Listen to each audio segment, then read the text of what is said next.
What's up guys? Welcome back. We're heading into March 2020 and I'm a little bit shocked at how fast this year's going already. This month I'm going to do a little bit of a mixture. I want to get into some stamps and I also want to get into some pretty paper. So I've got these two stamp pads and a bunch of stamps. These are the silicone ones that you guys have seen before in my December setup. I used all of the leafy ones to make kind of a wreath situation for Christmas. This time around I'm going to be going for some floral things. And these two stamp pads I have had for years and years and years, but they're still going okay. So I guess if you just leave them shut, they're all right, maybe? I don't know. So one's black and one is supposed to be gold, but it kind of comes out a pearly, a little bit bronze, maybe sort of neutral color. It's really pretty and you'll see later on, of course. I've got these 4 pens. 2 of these are metallic Faber-Castell Pitt artist pens, not brush pens, just like a felt tip. And then I've got a brush pen in grey, a very nice light one that's very subtle on the page, and a Tombow Fudenosuke brush pen as well. I've got my Artline 220 Superfine 0.2, which is a very nice fine liner. I've got a bit of correction tape and my Bostik glue tape, which you'll see why I'm laughing soon. And then I've got this pretty stack of paper. I picked this up at Kmart in Australia for like $4, and it says on the front that it's really good for things like origami, and I was like, all right, cool, maybe it's some nice thin paper. Nope, it's cardstock again. I really wanted it to be a thinner paper, but it's okay, I can still work with a thicker cardstock kind of thing, that's fine too. So here's a little flip through of all of the gorgeous designs in here. What really drew me to this one is that some of the pages are a little bit foiled. I definitely wanted something quite neutral and to give me that, you know, spacious minimalist vibe for March, because February had a lot going on for Chinese New Year and Valentine's Day, so we're going kind of reactionary to that, I guess. So I'm going with this grey design, and then to go with it, something else that's quite simple. I liked this crosshatchy sort of gold situation on white, so we're going to go with that. That's going to be the color combination and the inspiration for everything else that goes into this design. And we got these pretty frames. You guys have seen these in my last couple of setups as well. I'm still obsessed with them and I'm going to continue using them, so you'll probably see them next month as well. I picked these up from Riot Art and Craft. I've got them in gold and silver here, and I've also got 2 little washi tapes. I'm not actually going to end up using the gold one, spoiler alert, only the silver is going to get into this video. So let's just get this area organized a little bit before we jump in, get all of my stuff out of the way so we can actually access this page. Just like last month, you can see I've got a bit of ghosting going on the left-hand page here that's come through from the previous, where I've been doing some planning. So before I get started, I'm going to work out which of these stamps I want to use. I bought these stamps from Wish. They are silicone and they go onto a little acrylic block so that you can stamp them all over the page. And I mentioned before that I'm really wanting a floral stamp moment for March. It does have these feathers, there's some little words in there that I'm likely to never use, and lots of leaves, but I wanted florals for this one, and I'm actually going to be so lazy as to just use one big stamp all through the design for March rather than switching out the stamp and using different ones. So I'm going to get started now by cutting my decorative paper to match the width of the page of my Leuchtturm 1917, which, just in case you're wondering, because I get this question quite often, the notebook cover I've got my Leuchtturm 1917 notebook in is from Choose to Do. This is the Inner Hollow cover in Inner Beauty. It's not available anymore, but they do have some lovely other similar holographic notebook covers, so if that's your jam, make sure you go and check out Choose to Do. There's also a link in the description. As always, I'm just going to work out where I want my bits of torn up paper. I love an unfinished edge. I love a little bit of a torn texture, and I'm just matching it up to the bottom corners. One thing I really wanted for this layout was for lots of things to overlap. It's kind of funny, but way back when I was in school, I had an art teacher who was always like, Erin, you need to fill up the space more. You can't just have empty backgrounds for things. Things need to overlap. Things need to fit on top of each other and stuff. I feel like little 16-year-old artist me didn't get it, but I have carried those words with me, and now I want to overlap everything and be like, take that, grade 11 art teacher. You might notice I'm having a lot of trouble with this glue tape here. That's because it was at the end of the roll and I didn't have a backup, so at this point I've had to ditch the glue tape, which has completely finished, and switch over to a good old-fashioned glue stick. Hello Mitsu. This is Mitsu, my kitty. He's come to inspect, make sure everything's going to plan. This is a really old glue stick. I don't know how long I've had this. It's just still kicking around in my drawers. It might even be from when I was in school, and that's like over 15 years ago now. So we're just gonna go with it. I don't know how well it's gonna work. We're gonna find out. Just gonna jump in the deep end because now that I've started this, I don't really wanna walk away. Yeah, I thought so. As soon as I took the lid off and offered it to my cat to smell, he was like, no, I'm out of here. Okay, so it's kind of done the job. The inner corner is not playing so nicely because of the way the book curves. The glue isn't quite tough enough to hold it down, so I'm going to try and pop something on there to make it whatever. I'm just going to leave it. It'll be fine. I very much went into this layout with no idea of what I wanted to do or how it was going to end up, so I'm really doing a lot of experimenting and trial and error here. I thought about maybe one of the frames, and then I thought no, I've decided to go for something with the stamps, so I've picked this one. I guess it's let's play the What Floral Is This game again with Erin, who doesn't really speak florals. It's a flower for sure, sunflower type shape, daisy something, I don't know. If you know what it is, please leave me a comment below and let me know, educate me on these florals. One thing I'm learning about stamping in a notebook is that the curvature of the book, I'm still quite early on in this particular notebook, which I started with the beginning of January. The curvature of the notebook makes it quite difficult to get a really clean stamp application, especially towards the inner corner. You'll notice when I lift this up, there's a bunch of areas that didn't quite fill in. I'm not bothered by it. I quite like that it looks like it was stamped because it was stamped. And I'm just going to keep using the same one and rotate it around so that it kind of looks like it's a different flower as I place it in different areas of the page. And I'm kind of just not really making a wreath. It's not really going in a proper ring all the way around the center of the page, but just some bits around the outside to frame where I'm going to have my March 2020 title. And I wanted to make sure I was overlaying this with some of the paper as well to make sure that it's all like blending in together. As you can see, it's not completely stamping super smoothly there. I'm losing some detail. Doesn't bother me. It's totally fine. I'm really just more worried about colors and textures, I guess, here than I am about perfect designs. And I don't have a pen that matches this color that I could kind of go back in and fill those details in myself by hand like you would if it was a black or whatever. And now it is frame time, so I've decided on the silver. I feel like this is quite cool toned even with this bronzy stamp going on. I feel like I'm going to stick to the cool tone, so I'm going to ditch the gold and go for a silver frame instead. This one was really tricky. I don't know if it's because it's so ornate, but it was really tricky to peel off the backing. And then I didn't realize until I was already halfway in, as I was sticking it down, that the center of the frame also peeled off, like the sticky bit. So I had to kind of really quickly peel it back up before it got too stuck down, and then peel off this center bit, which is, I was like, am I going to tear up the page here? I really don't want that. But it came off quite smoothly, actually. It didn't ruin the page underneath or anything, so that turned out nicely. Haha, Erin wins. And then I'm going to pop March 2020 in the center here, just with my little fine liner. I'm not going in with anything too big because this space actually is quite small. There we go. Actually, I really like how that came together. I'm not loving this corner. That's going to really annoy me, so I'm going to have to get my hands on some more glue tape so I can fix that. But that's all right.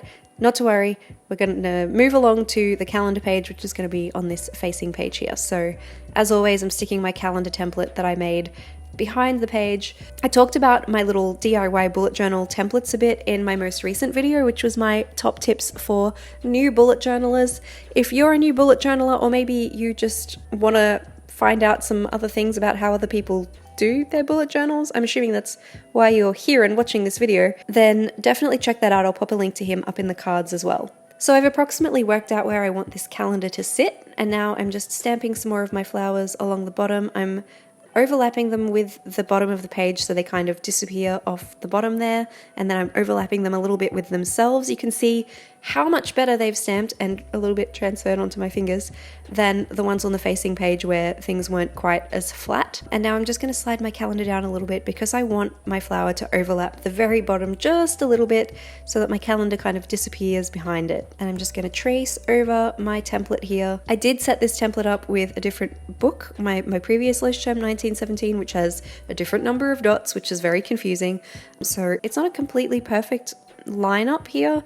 Each of these calendar rectangles are spaced 3.5 boxes wide, and then the last one is for Oh no, I've lost a little bit of my bullet journal cover into my stamp ink, so there's a hot tip for you. Make sure that you put the lid back on your stamp pad thing before you accidentally put your book on top of it. I'm glad I had this in a case so that I could just clean it off. Yeah, and so this last row is 4. So the last boxes there, which will be for Sunday, will actually be a little bit wider than the other ones, but I don't think it's too noticeable because it's all freehand and, you know, that's all good. Wasn't sure yet what I was going to do with this blank space at the top, so I'm just going to colour in my days of the week boxies while I think about it. Thought about maybe some stamps, thought about maybe some paper sticking in, but the paper sticking in is really difficult without the proper glue tape, which I'm going to definitely be buying 2 of those when I stock back up instead of just the 1. And this was the offcut from that nice gold bit of paper that when I was trimming it to the size of the notebook. So that's what I'm going to stick across the top right here with the glue stick just as best as I can.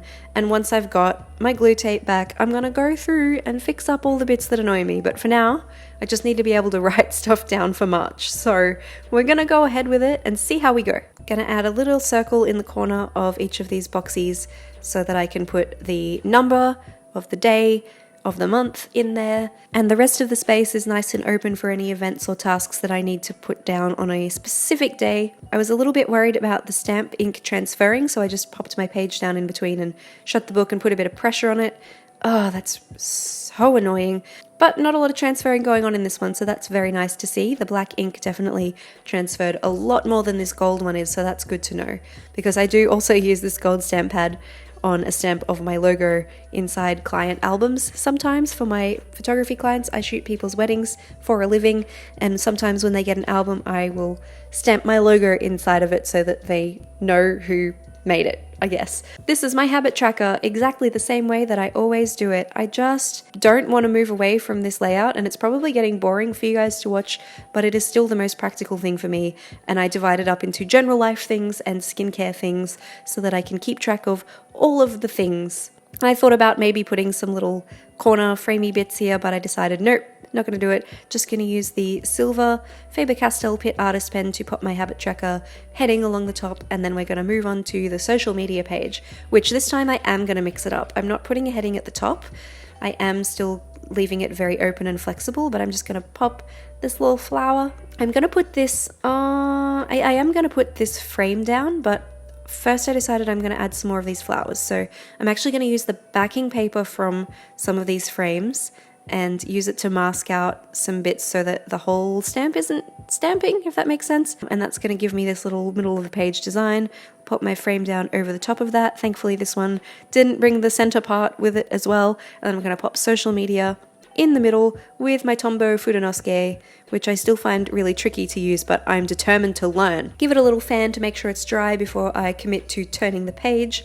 And I'm also going to put some washi tape down the middle, although you don't get to see that because my camera can only record for half an hour at a time, and that was the half-hour mark and it stopped and I didn't notice, so sorry about that. This next page is going to be my spending tracker. It's just a really simple table, 3 columns, a lot of rotating the book so that I can have maximum book under my hand for steadiness while I'm drawing these lines out completely freehand, because what can I say? I am a wild child and I like a wild, unstraight line without smudging things on my page with a ruler, because that's what happens when you use a ruler. It smudges stuff everywhere, and I don't live for that life. Gonna color in my heading here with the grey brush pen as well from Faber-Castell.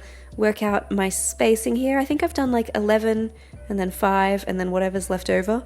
And these columns are item, cost, and category. I did have the cost at the end, but I've decided to move it to the middle this time. And then I'm just going to go through and very lightly define every second row so that it's easier for me while I'm filling this out to keep track of what goes where, and also just to give the page a little bit of something extra. If ever I think it needs something that looks a bit too bland, I find this works really, really well. And across the top with the gold Faber-Castell Pitt Artist Pen really does come out a little bit more. It's a very yellowy, kind of slightly green gold, a little bit bronze. I like it, some people don't, but I think it's good, and it goes really nicely with that stamp ink from earlier. And now we are up to the first weekly spread. So I'm only going to show you one weekly. This was actually the February spread, one of them. I did a bunch of different ones for February last year, which you can see, in my flip through video from last year's bullet journal. Pop a link to that in the cards too. But basically it's 8 boxes across the page, one for each day of the week, and then a spare one for any notes that I might want to take down. And I've just worked out what one of those boxes was on my template, and I'm just going to use that to space out my boxes across the pages here as well.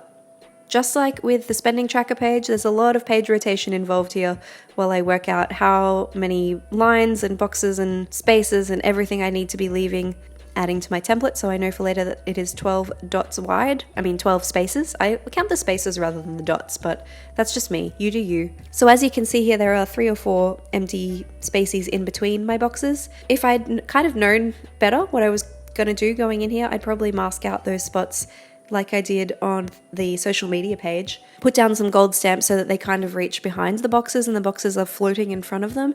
But honestly, that's quite a bit of effort, so I ended up just kind of leaving it super minimal because too much effort is not the point of the bullet journal. You want to actually get things done, so I'm just going to fill in the top of each of these boxes with my nice grey pen. Again, keeping things super consistent here, and I'm going to add in the day and the number for each box. Along the top, I'm going to have Monday, Tuesday, Wednesday, Thursday on the left side, Friday, Saturday, Sunday, and then notes on the right side. If you prefer to go left to right all the way across, you could do Monday, Tuesday, and then Wednesday on the facing page, Thursday, flip back to the other page, whatever works for you. And I'm just going to add in some of this washi tape to finish things off along the top and along the bottom. Still think I probably could have put something in the middle. Let me know what you would have done here, whether you would have left it blank. I did end up leaving it blank. Just going to add in a tab here for that very beginning of the month so that I can find this really easily when I'm coming back. I'm actually using a Sharpie pen for this one because it's a little bit more of a plasticky texture, and I don't think the art line pen would kind of stick as well as I'd like it to. The Sharpie pen is definitely a bit more permanent, so I will trust him with this job of writing on my little tab. And that's it. Here's the final flip through for March. I am still super annoyed by this bit of card not sitting flat, but I'm loving the color scheme, so I will let it slide this time. Enjoying the overlaps and the general vibe I've got going on here, and it's nice to be back to something quite minimal in terms of color scheme, in terms of layout. And that's it from me for the March bullet journal plan with me video. I hope you've enjoyed this video. Thank you so much for sticking around. Don't forget to subscribe if you'd like to see me set up more bullet journals in the future. You can find all my social media info down below, as well as some links to all of the good stuff that I use to put these videos together. Wishing you a fantastic month of March ahead, and I will catch you again very soon, guys. Bye!